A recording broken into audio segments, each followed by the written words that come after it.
jërë ngeen jëf mbokk internetu info Actubuzz ñu wax ci xibaar bu jàmp moom maître Ngagne Demba Touré génn réewum Sénégal wutali fële nga xamante ni moom moo di réewum Mali comme nin ko gisee sànq mu posté ko moom kii di maître Ngagne Demba Touré di xam leen ni daal mu ngi sant bu baax di remercier waa réew bu Mali ci accueillir maanaam dalal li nga xamante ni dalal nañ ko ndax kat du def fii ci réewu Sénégal di tayle li nga xamante ni moom moo di boppam réew la boo xamante ni fii di Sénégal réew bu amul yoon amul droit lu dul ay nit ñoo fi nekk di def lépp loo xamante ni neex na leen ak lépp loo xamante ni mooy seen intérêt topp seen bànneexu bakken moom maître Ngagne Demba Touré bokk ci parti bi di Pastef nekkoon itam comme niñ ko xamee li nga xamante ni moo di greffier fan yi ñu gis ñu dal di koy transféré yóbbu ko fële nga xamante ni moom moo di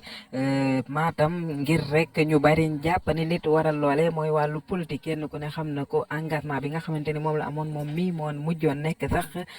maanaam njiital coordinateur bu GPS di ab